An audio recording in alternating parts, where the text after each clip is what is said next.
Hi everyone, I'm Sarah Butler with Faith Trust Institute, and I want to welcome you to today's webinar presentation, Talking with Teens About Social Media.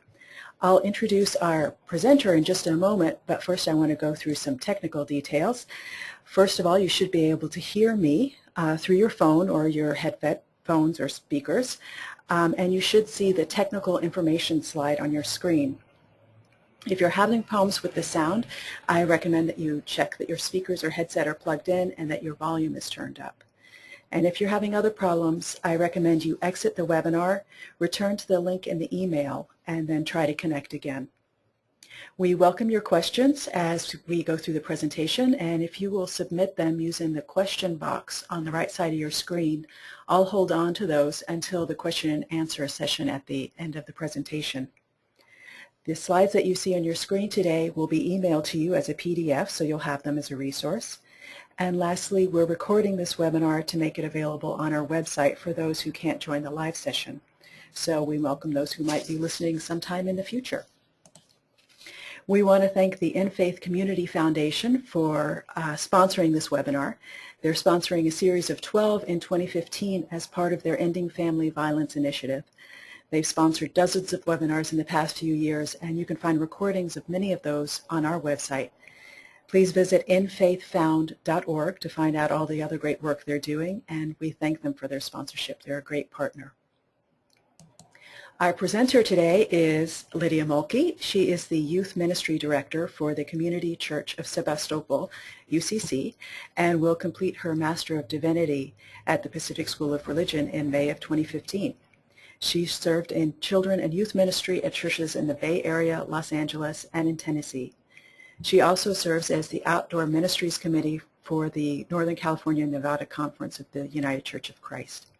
So audience members, I'm going to turn it over to Lydia in a moment here, but if you have questions, please submit them at any time, and we'll get to them at the end. So thank you. Lydia, are you there? I'm here. Yay. Thank you so much, Sarah. It's great to be with all of you, and I think we have a few questions to get us started, just to see who's here.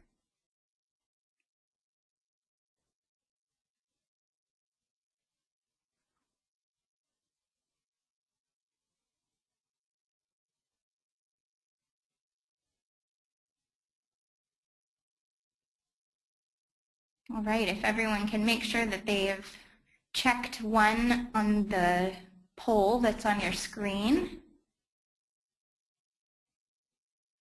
And let's see who we have with us.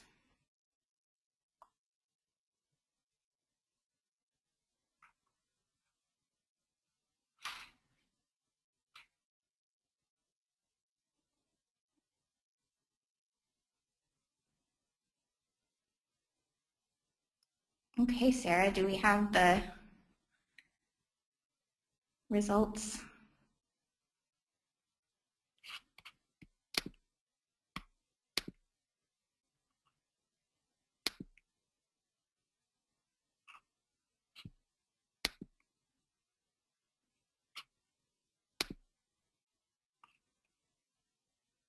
And then I think we have one more poll.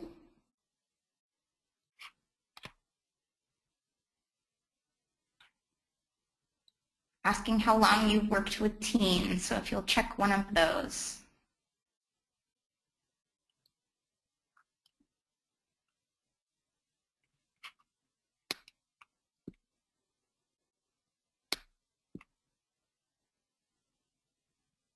Okay, thanks so much.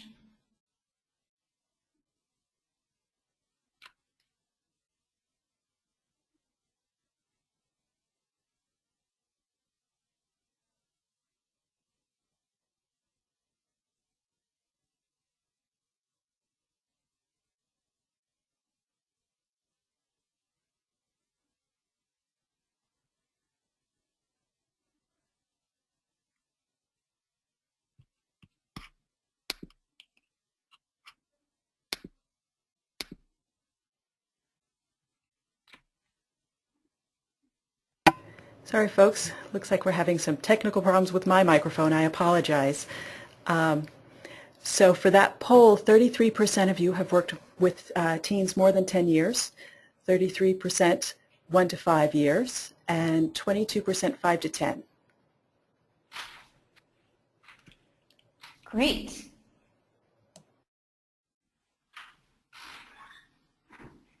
And Sarah, for the Who's Here poll, what did we have there?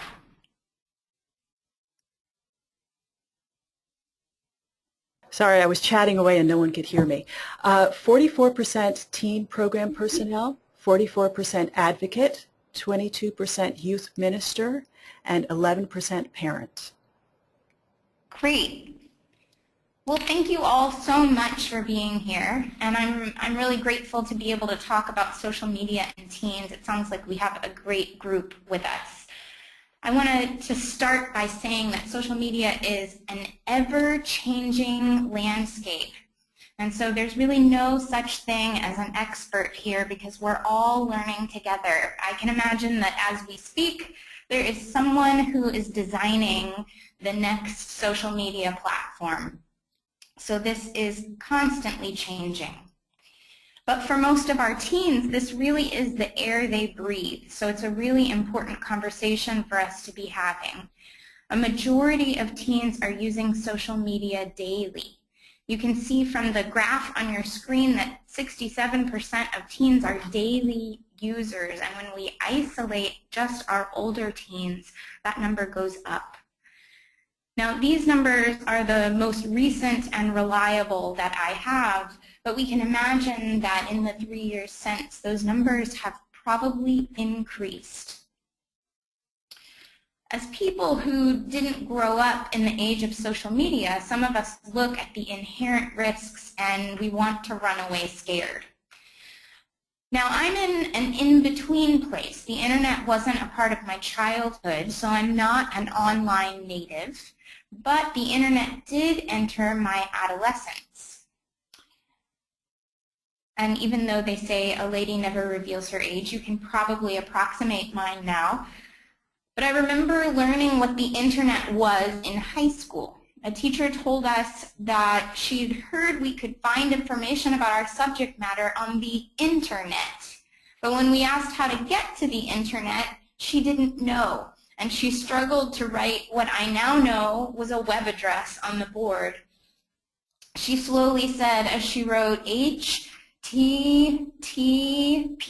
and then she couldn't figure out if it was a colon or a semicolon, and then she didn't know which way the slashes went or if it made a difference, and we finally gave up. But by the time I was in college, just a few short years later, I was a whiz at keeping in touch with my friends back home via email and AOL Instant Messenger. So I'm a part of that bridge generation, the cuspers, who aren't online natives, but learned about the internet before the end of adolescence and lived pretty comfortably with it.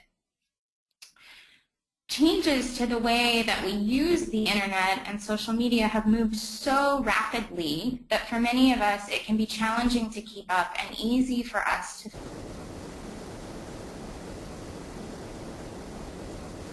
Lydia? beliefs about social media that are really scary. So let's see if these common beliefs are true.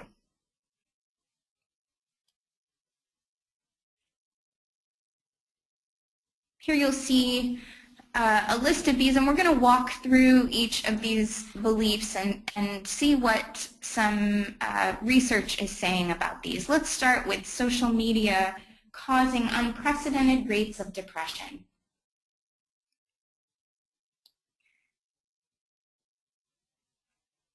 We can't say that social media is causing unprecedented rates of depression because, in fact, in some cases, social media is aiding in alleviating depression.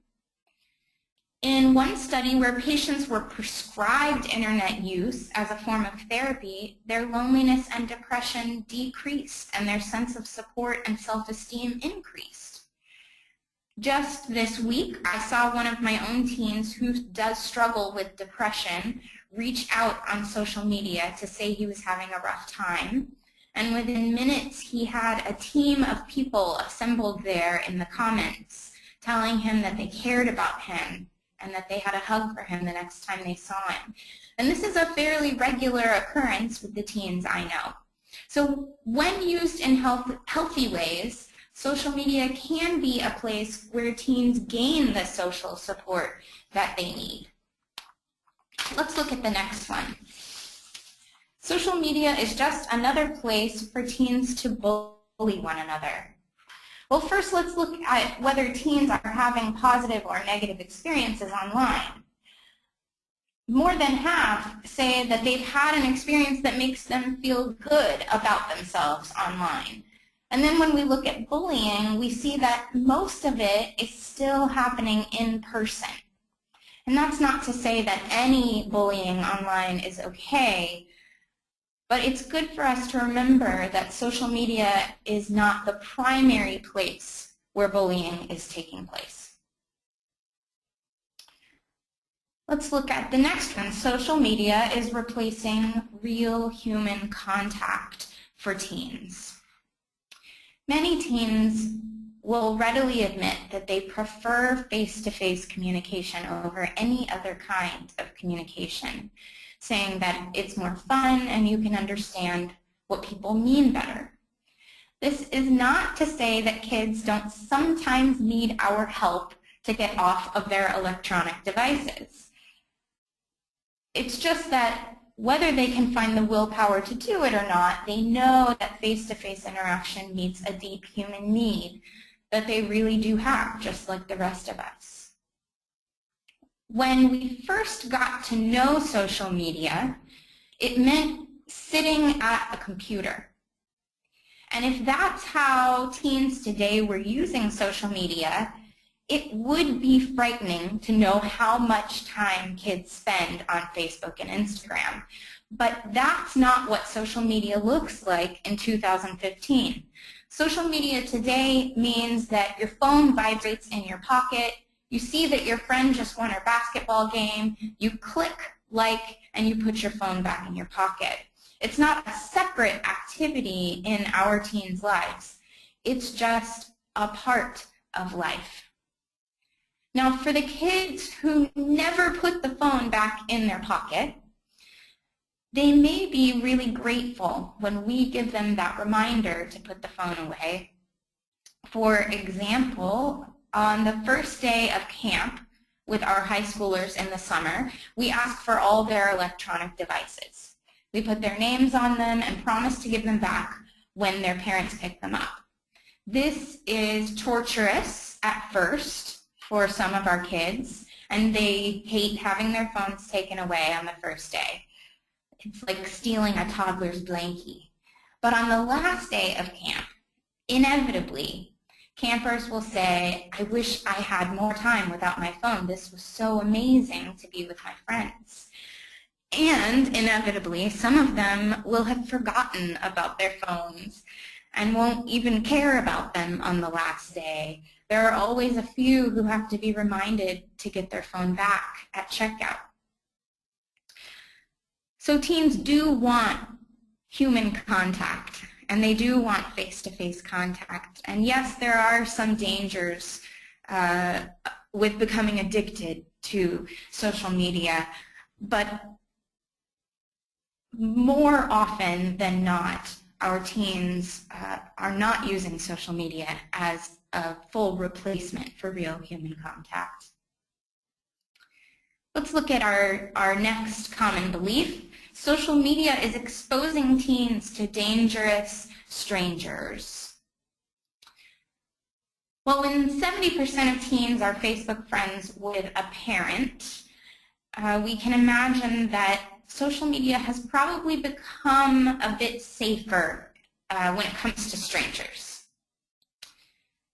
Now, many of our teens wish that they were not Facebook friends with their parents, but it's true that many of them are. We have to remember that social media has advanced too, and so have security settings. Teens are far safer today than I was on Instant Messenger in the year 2000 when it comes to strangers. We knew less then, and security settings were not as advanced.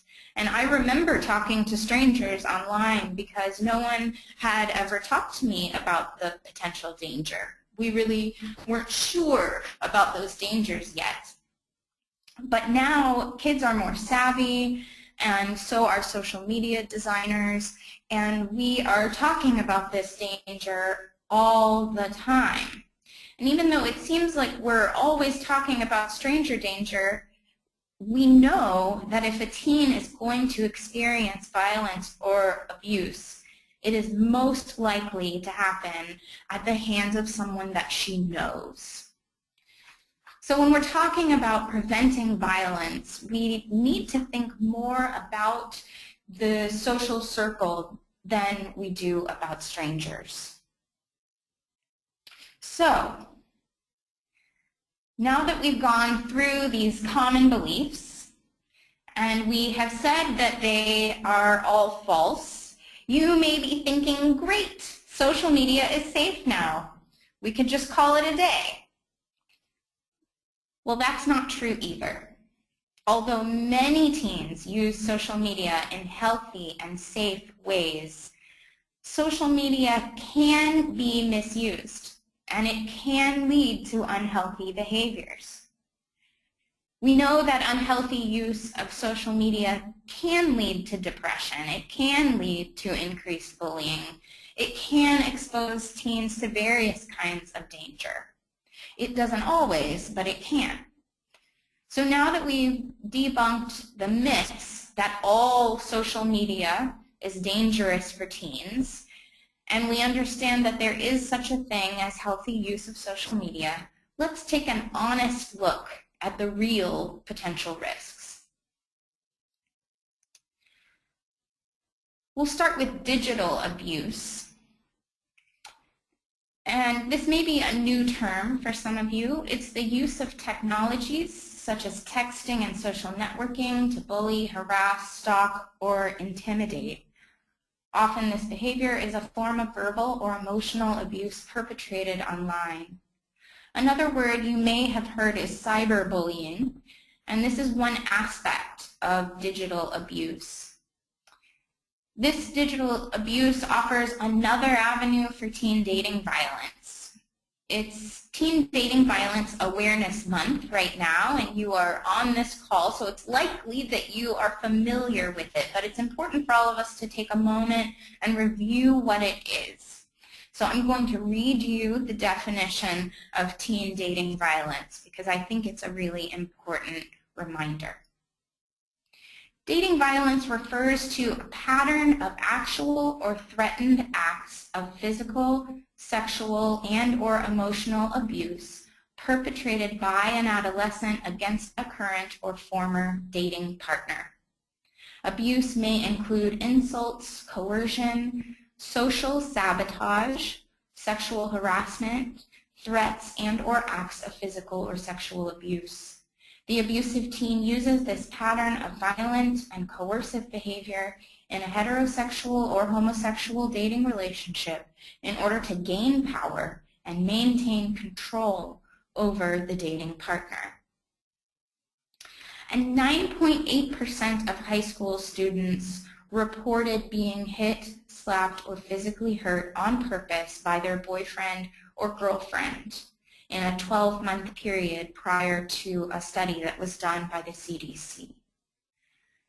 About 1 in 5 women and nearly 1 in 7 men who ever experienced rape, physical violence, and/or stalking by an intimate partner first experienced some form of partner violence between 11 and 17 years of age.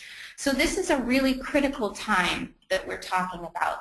Victims of teen dating violence come from all walks of life, all races, all socioeconomic backgrounds, and all religious communities. So this affects all of us.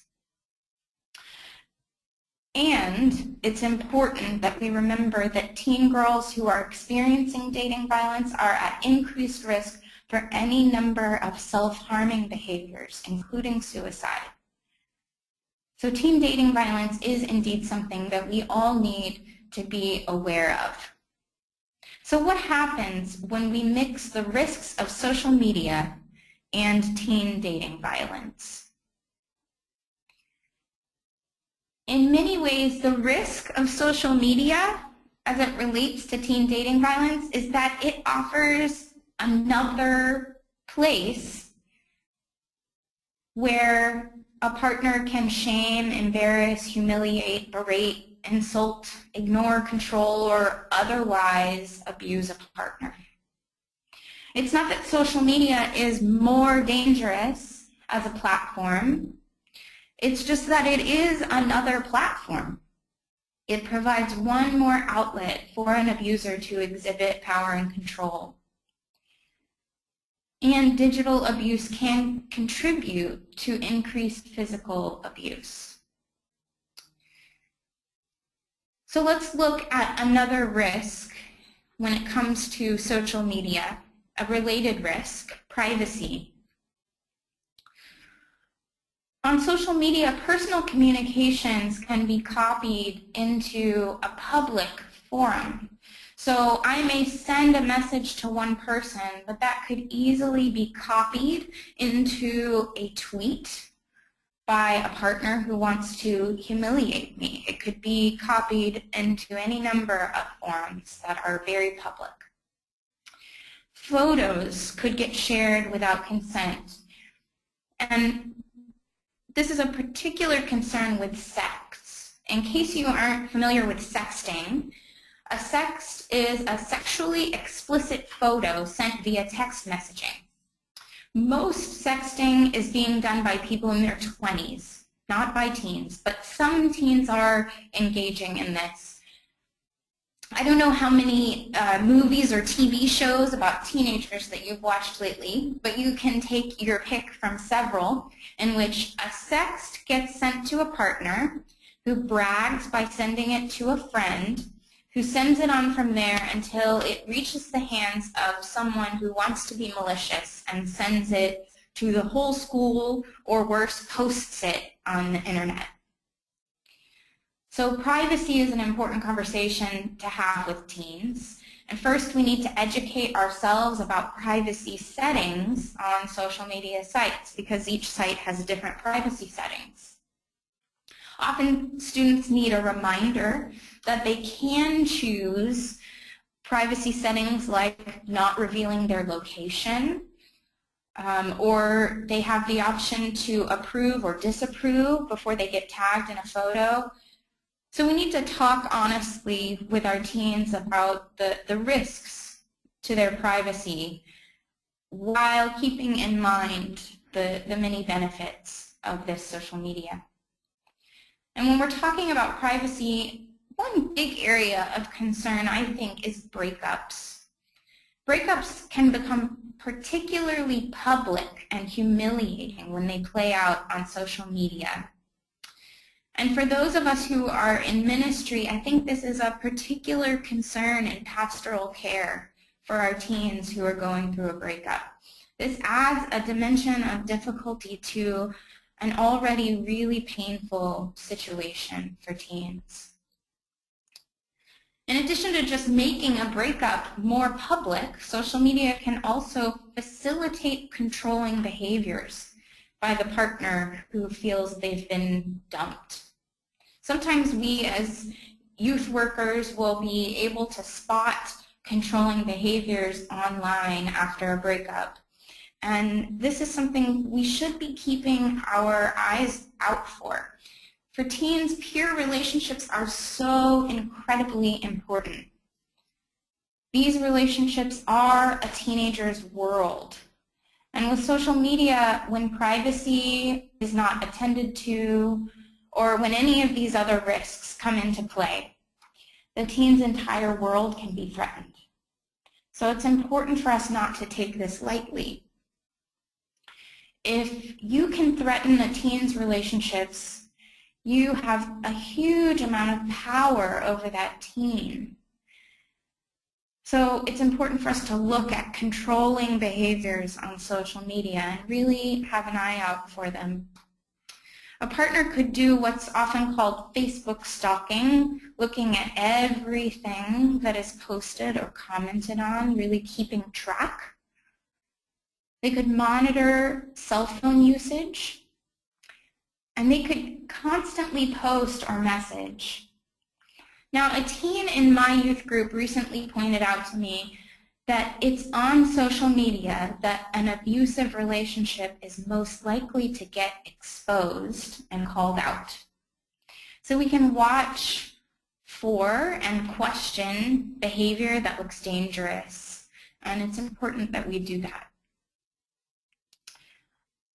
It's particularly important when we look at who is holding teens responsible for digital abuse.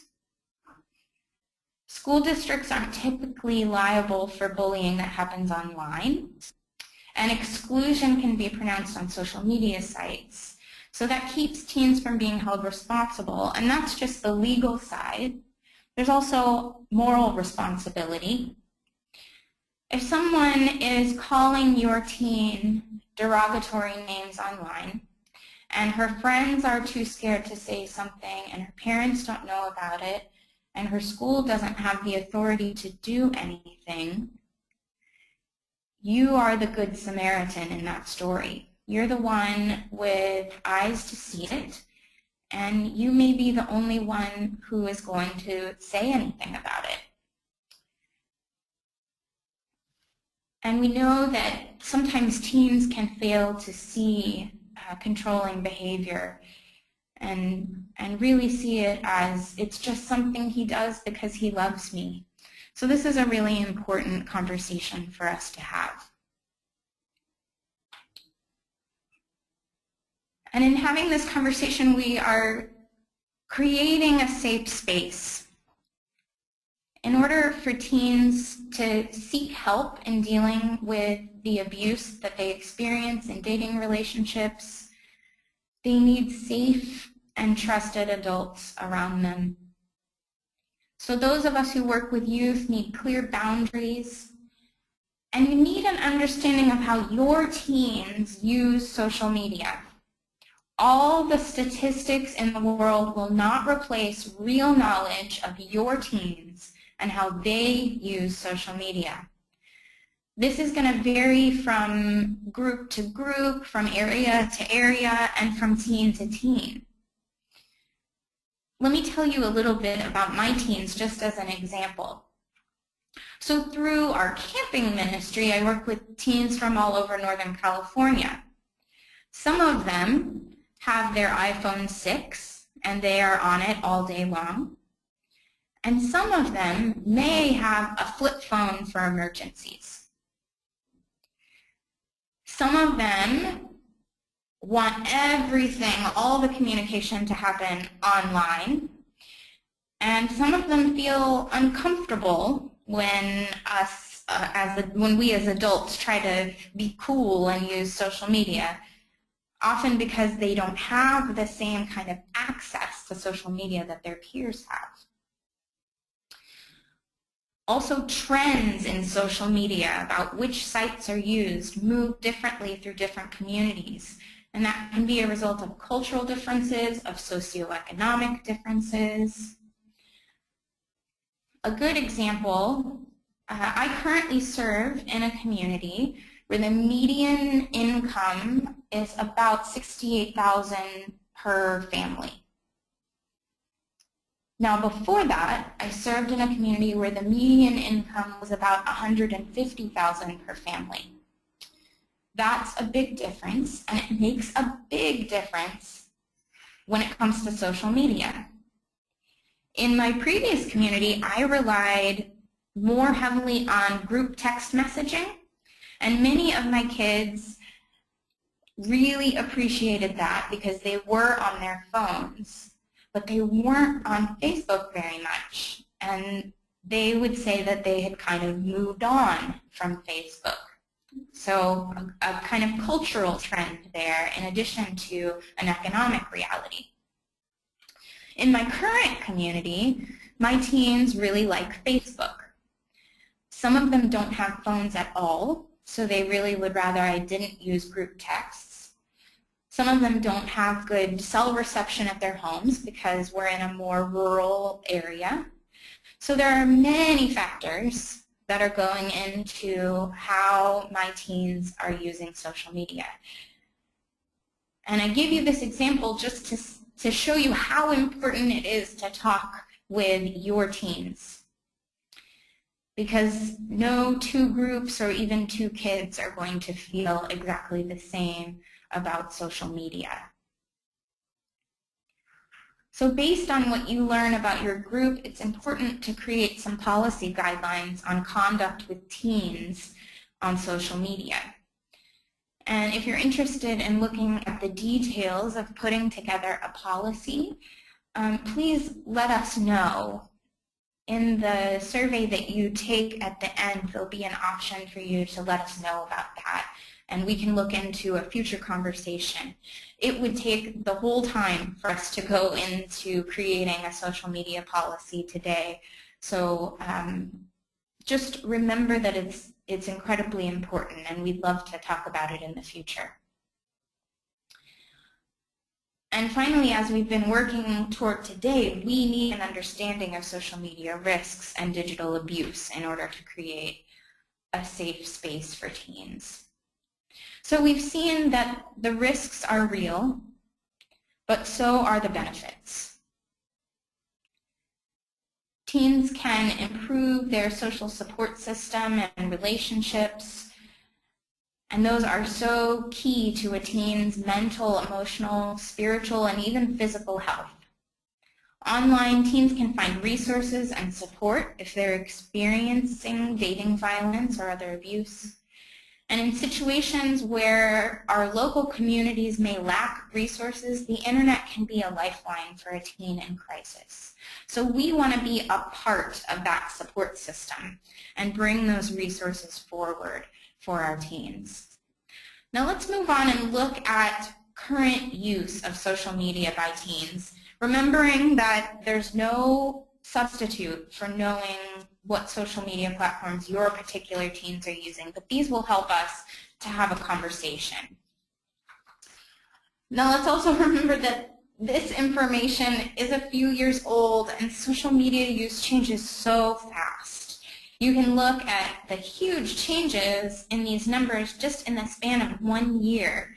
And one of my teens spotted this chart on my computer and said, I've never even heard of some of those, and then laughed. Snapchat isn't even on there. So don't worry, we will get to Snapchat, but I want us to take a look at some of these platforms, starting with Facebook, because you can see it's there at the top. So for some teens, Facebook is a social networking site for their parents. So you'll have to find out if your teens are even using this one. Facebook is declining in popularity, but it has a really long way to fall because until very recently, it was solidly the #1 social media site used by teens. Facebook is the most multifaceted of the social media sites. So I'm not going to go into all its features. Let's just look at a couple of scenarios. First, let's see what an unhealthy use of Facebook might look like. Jenny is 17 and just broke up with her boyfriend, Matt. Matt has been posting status updates about how stupid girls are, and all of his friends have been liking the posts and thinking they're really funny, but Jenny knows they're about her, so it really upsets her. He takes pictures of himself having fun and tags Jenny in them to show her what she's missing out on by breaking up with him.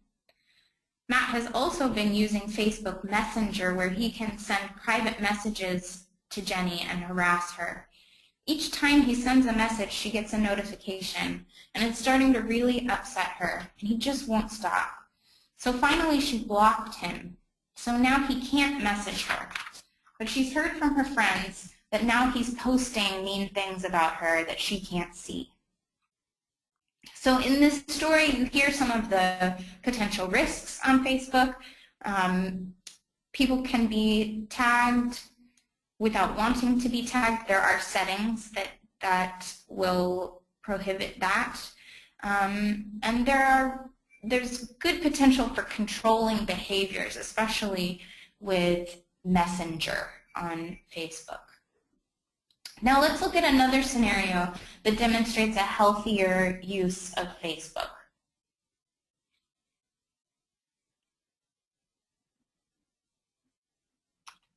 On Facebook, 15-year-old Lily found a fan group of other teens who really love her favorite band, and she loves the community she found in that group.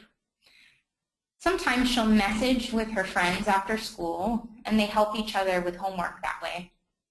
She also gets a notification anytime her youth pastor posts something, and her youth pastor posts stuff that Lily finds pretty inspiring. Once when she was feeling really down, Lily posted a status that said she was feeling depressed, and her friends all posted how much they loved her. And her youth pastor even gave her a call to let her know that she was available if Lily ever needed to talk. So in this scenario, you can hear some of the potential benefits. Facebook could provide a supportive network of people who have similar interests. There's the potential to create groups for our ministries and organizations where we can serve as resources to teens. But we need to talk about privacy settings. We need to talk about blocking people on Facebook when they are engaged in digital abuse, letting teens know that it's okay to block when that is the case.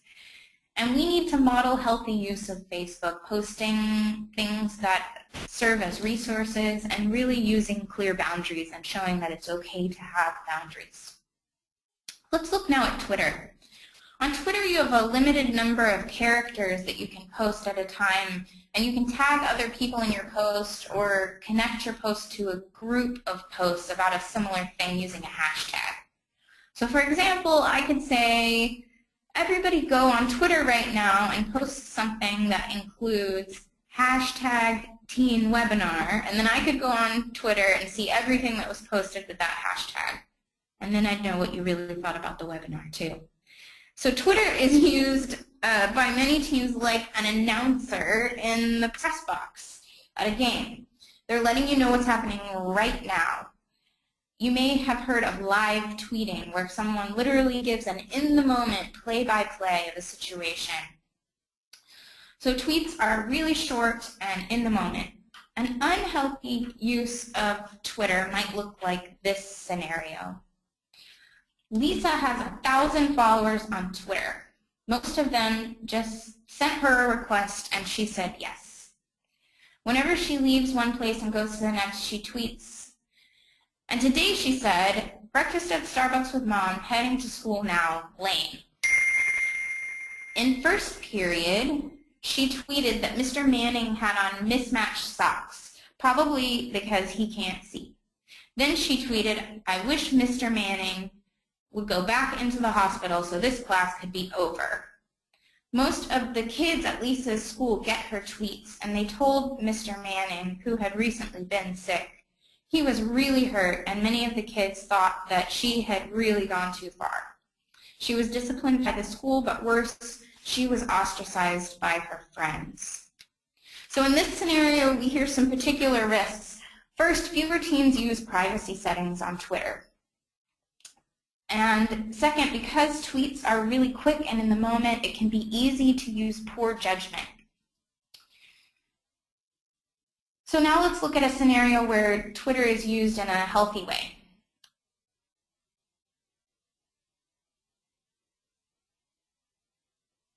Organizations that post uplifting stories or quotes for teens that really help her through the day. She doesn't let people she doesn't know follow her, but she still has a great system of support on Twitter.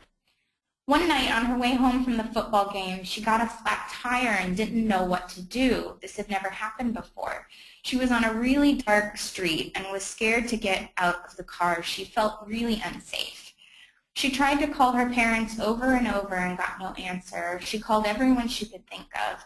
Finally, she decided she would tweet, I really need help. Can someone please call me? And immediately her phone rang, and a friend who had just seen Amanda's parents was able to put them in touch. So in this scenario, we see that Twitter can give us quick information and support in the moment, And we can use it like a digital bulletin board for our churches and organizations. So we need to find out how our teens are using Twitter and make sure that they're not revealing their location or inappropriate information to give to a huge group of followers. Let's look at Instagram. Instagram use is on the rise, and it's a site where you can post pictures, you can tag others in pictures, and you can add to a collection of pictures using a hashtag, like you can on Twitter, but this time with an image.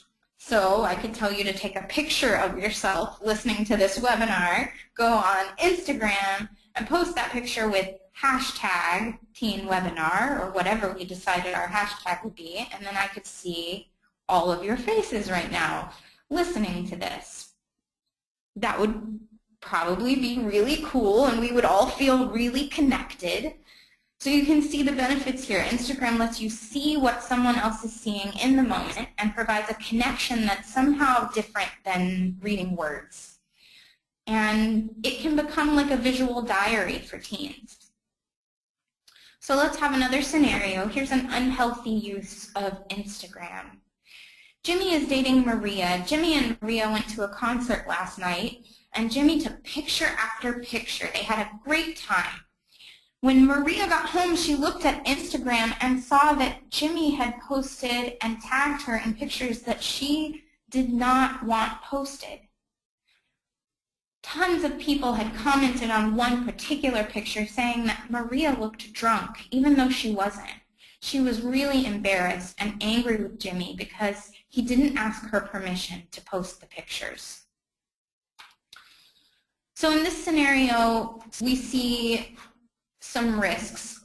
Like all social media, but particularly Instagram, we need to talk about consent. We need to do this with each site, but it's very important on Instagram to talk about the fact that unless you have permission to post a particular picture, you don't post it.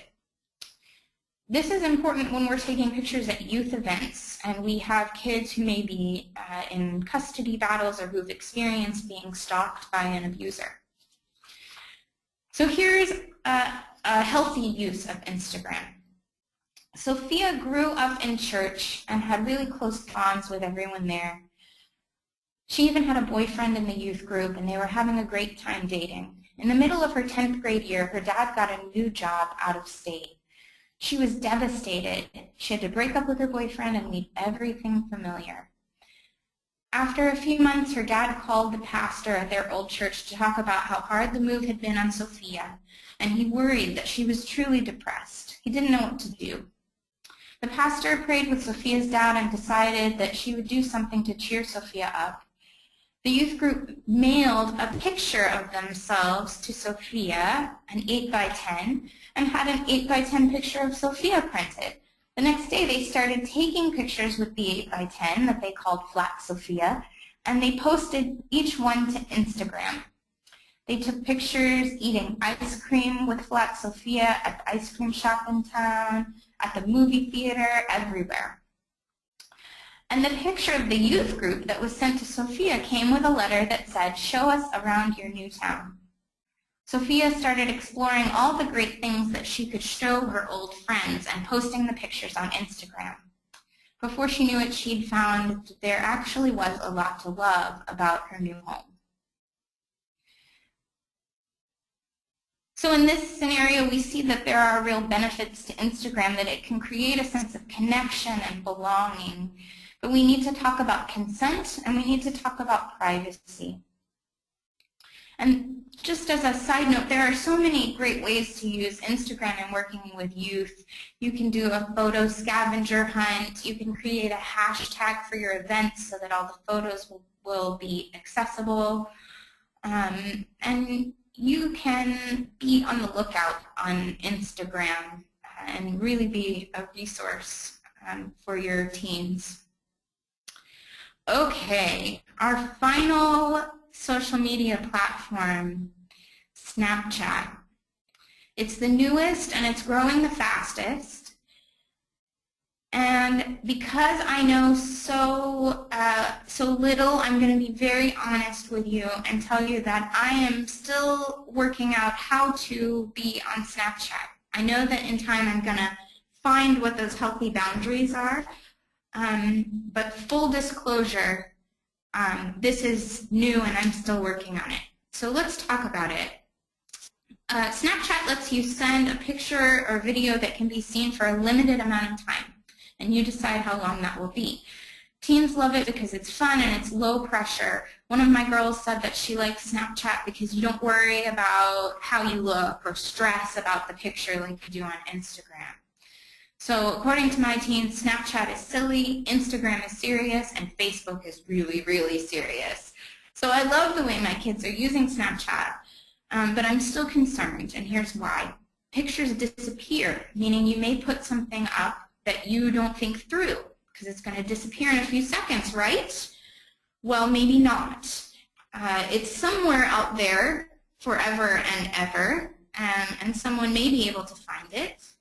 And also, on most phones, you can take a screenshot of whatever is on your screen, meaning that if I hold down 2 buttons on my phone, I can capture whatever that Snapchat image was forever.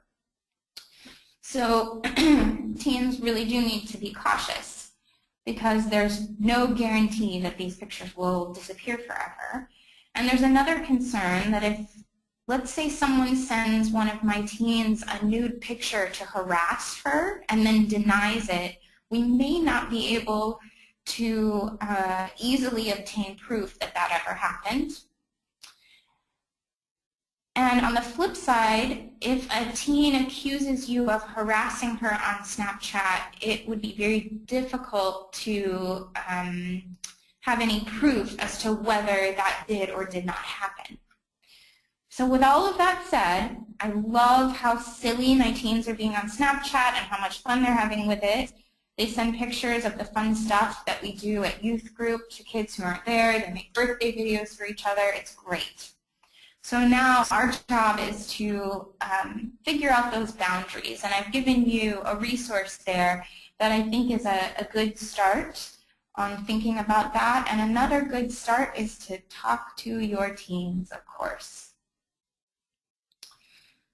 So if I had to sum up the most important thing for you to remember from all these facts and all this information that we've been through, it would be this. Teens need you to be a resource and a safe place for them. You've got to demonstrate healthy boundaries and demonstrate that it's okay to have boundaries and show that there are beneficial and safe uses for social media. And you've got to have your eyes open for digital abuse because teens really need caring adults who can be their advocates. And as I said at the beginning, this is an ever-changing landscape. So it's important to keep this conversation going with other people who work with teens and with your teens. So thank you so much for giving part of your day today to think about this. And if you have questions, please go ahead and type them in.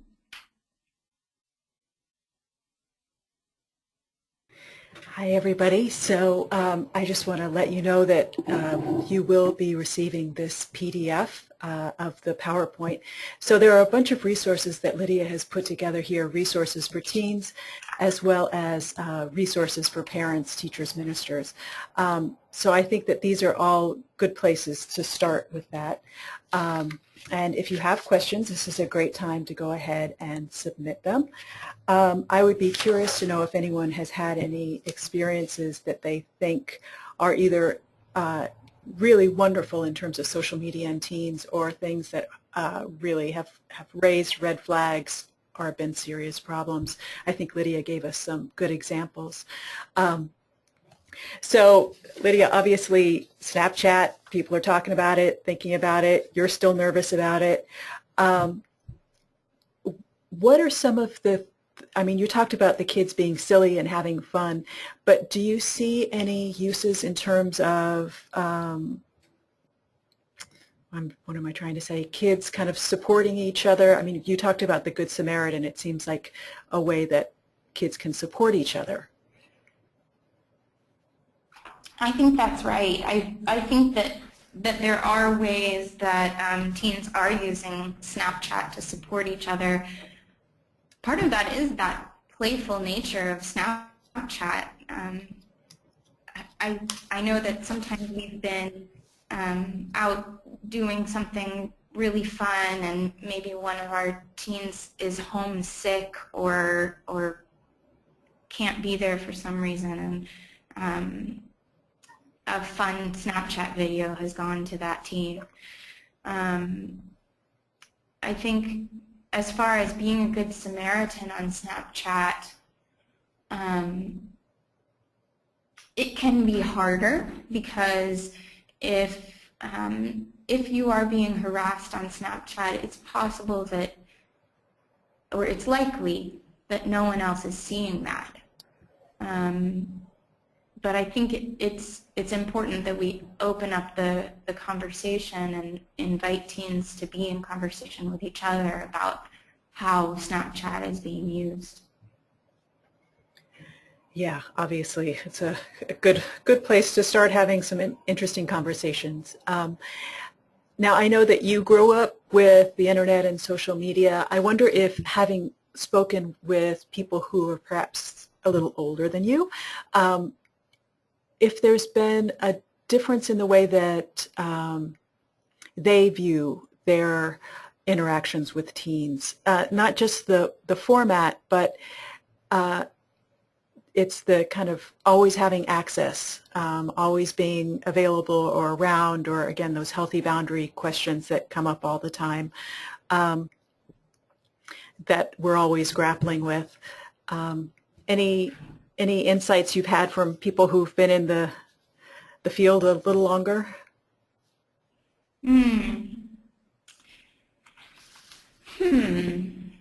Yeah, I think it's really valuable to get every generation into this conversation. Each generation is going to have blind spots based on how we have or have not grown up with social media. So it's kind of like having an outsider walk into your church or organization and be able to say, wow, that looks really dangerous, or that doesn't seem to work very well for you. When we have folks who are looking at social media perhaps for the first time, then we can get some insights that we might not otherwise have.